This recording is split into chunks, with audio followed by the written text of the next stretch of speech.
Tapi sebelum ke video, silahkan tekan tombol subscribe-nya dulu biar kalian juga tidak ketinggalan informasi-informasi terbaru dari channel ini. Kuasa hukum yang menghadirkan ahli, menerangkan ahli ini sebenarnya ahli apa? Ya, itu apakah ahli pidana, ekonomi, atau ahli nujum, atau ahli apa dia dihadirkan di sini? Kami bingung. sudah nanti Saya itu serahkan karena keputusannya adalah di mahkamah, ya. jadi saya menyerahkannya kepada mahkamah. Ya, itu, Pak Otman. Bukan wewenang Jadi- saya. Mohon izin majelis, kan dia yang memulai, dia yang mengatakan Jokowi korupsi, dia yang mengatakan ini, dia harus konsekuen dong sebagai ahli menerangkan. Iya, tapi pada bagian apakah itu menjadi Oke, kembali lagi bersama saya di Mobil A. Kali ini saya ada informasi yang sangat menarik rupanya untuk pemirsa semua, di mana tim kuasa hukum Gibran dan saksi ahli Anies Mohaimin Iskandar itu saling car di Mahkamah Konstitusi. Rupanya sangat tenang sekali ya beberapa dari tim kuasa hukum Prabowo Gibran di sidang kali ini, walaupun agak memanas sedikit. Bahkan beberapa kali tim kuasa hukum Prabowo Gibran itu tertangkap kamera sedang tertawa ketika adu argumen. Tampak tidak ada keberatan sama sekali rupanya atas laporan-laporan dari tim kubu 01 dan 03 yang rupanya di mana tim kuasa hukum Prabowo Gibran itu selalu tenang, rileks, dan bahkan sering tertawa ketika tertangkap kamera di beberapa laporan-laporan yang dituduhkan oleh tim kuasa hukum 01 dan 03. Dan di sini saya ada videonya ya terkait beberapa sanggahan atas laporan-laporan yang dilakukan oleh tim kuasa hukum 01 di mana Prof Yusril dan juga Hotman Paris ketika menanggapi ini rupanya bikin teman-temannya itu tertawa. Nah, mari kita simak seperti apa videonya. Perpanjangan pemberian bantuan sosial sampai Juni 2024 tanpa persetujuan DPR, tanpa ditetapkan dengan undang-undang, secara nyata merupakan perbuatan melawan hukum. Pemblokiran anggaran di sejumlah kementerian lembaga yang telah ditetapkan dalam Undang-Undang APBN 2024 untuk dialihkan sebagai tambahan anggaran bantuan sosial, secara nyata merupakan perbuatan melawan hukum dalam bentuk penyimpangan kebijakan APBN 2024. Pelaksanaan pemberian bantuan sosial sejak Desember 2023 sampai Februari 2024 secara melawan hukum, khususnya dilakukan oleh Presiden Joko Widodo, Menteri Perdagangan Zulkifli Hasan, dan Menko Perekonomian Erlangga Hartarto, terbukti menguntungkan Gibran. Hal ini tercermin dari pernyataan Zulkifli Hasan, Erlangga Hartarto yang secara terang-terangan mengajak masyarakat memilih paslon Prabowo Gibran. Demikian pendapat dari kesaksian saya. Semoga ahli. Mari kita simak dari keahlian saksi ahli ya. Semoga yang mulia hakim Mahkamah Konstitusi dapat mempertimbangkan fakta dan peristiwa yang terjadi seadil-adilnya untuk mewujudkan Indonesia sebagai negara hukum yang berkeadilan seperti perintah konstitusi pasal 1. Negara Indonesia adalah negara hukum. Terima kasih. ada pertanyaan dari tim kuasa hukum? Ada yang mulia. Ini masalah serius kalau apa yang disampaikan ahli ini memang benar ya, melanggar sejumlah undang-undang dan melanggar konstitusi dalam hal persetujuan DPR. Tetapi kalau kita kaitkan dengan bansos, biasanya kan ada alasan-alasan yang katakanlah ada kegentingan, mungkin ada krisis, ada hal-hal yang bisa dijadikan alasan pembenar. Nah, pertanyaan saya adalah apakah ahli melihat alasan pembenar untuk menyimpangi prosedur bahkan melanggar konstitusi dan undang-undang tadi ya. Kalau misalnya tidak ada alasan pembenar, ya mohon ditegaskan kembali lagi apa sih tujuan digelontorkannya bansos ini sekali lagi. Terima kasih yang mulia. Dari pihak terkait. Nah, ini terima kasih mulia. Saya akan bertanya setelah itu saudara Prof Yusril teman-teman ya. Tim usaha hukum Prabowo Gibran dari paparan yang dikemukakan oleh saudara ahli ini sampai pada kesimpulan ya, ada nepotisme, ada korupsi, ada perbuatan melawan hukum dan sebagainya. Apakah itu pendapat ahli seperti itu didasarkan atas fakta-fakta yang terjadi dalam kenyataan? Misalnya pernah ada satu penyidikan atau penuntutan secara pidana untuk membuktikan bahwa memang terjadi apa yang dikatakan oleh saudara ahli, ada nepotisme, ada korupsi, ada perbuatan melawan hukum, ataukah itu semata-mata adalah hasil penerawangan saudara ahli saja? Itu perlu dijelaskan di sini pada kami semua. Silakan Saudara Hotman. Mana Pak Hotman? Mohon izin majelis. Saya agak bingung. Ini ahli hukum atau ahli ekonomi?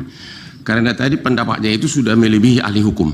Pertanyaan saya, sekiranya pun benar tuduhan Anda, Jokowi melakukan tindak pidana korupsi, Jokowi melakukan pelanggaran undang-undang APBN, Jokowi melanggar tidak minta persetujuan dari DPR. Pertanyaannya, dan oleh karena itulah pemohon mengatakan pemilu dibatalkan dan diulang.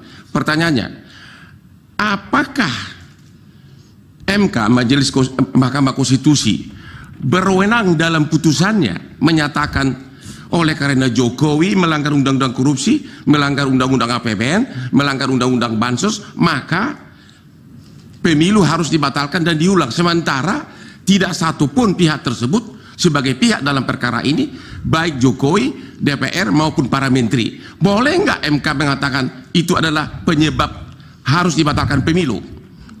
Terima kasih. Baik. Bawaslu Bang tidak Hotman, ya terima dari kasih. hakim. Luar biasa sekali Cukup. tanggapannya dan Silakan pertanyaannya. Ali dijawab singkat. Hotman. Terima kasih. Alasan apa bahwa bansos itu diberikan?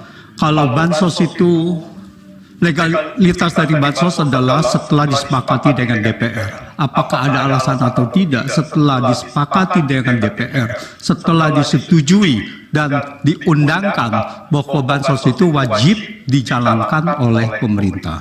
Tetapi masalah di sini adalah tidak ada alasan untuk memberikan bansos yang tidak disetujui oleh DPR dan tidak ditetapkan dengan undang-undang. Demikian.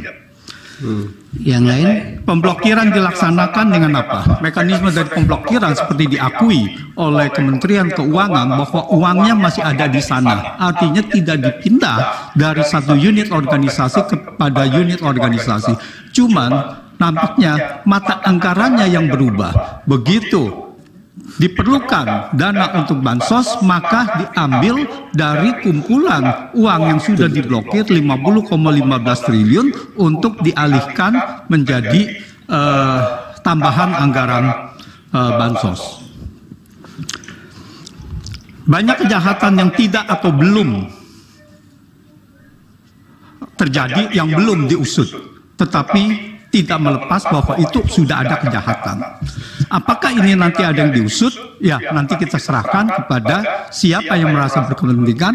Apakah pelanggaran-pelanggaran undang-undang, dugaan pelanggaran-pelanggaran dugaan ini, undang-undang ini, apakah akan ditindaklanjuti untuk dari mengusut tadi, secara ketika saya menyimak pidana? dari tim ahli Tetapi saksi itu dalam lebih hal kepada ini narasi adalah saja, pelanggaran ini tanpa untuk menyertakan kepentingan bukti. bansos dan untuk kepentingan pemilu. Dan dalam sidang ini adalah Mahkamah Konstitusi untuk menilai apakah bansos ini adalah legal atau tidak legal.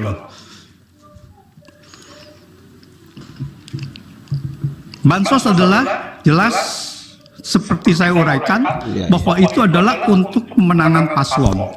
Jadi kalau kita lihat itu banyak diberikan bukti-bukti, ada lampiran, ada 40. Itu antara lain ada 40 cuplikan dari berita itu yang menunjukkan bahwa bansos ini diperuntukkan untuk pemenangan paslon.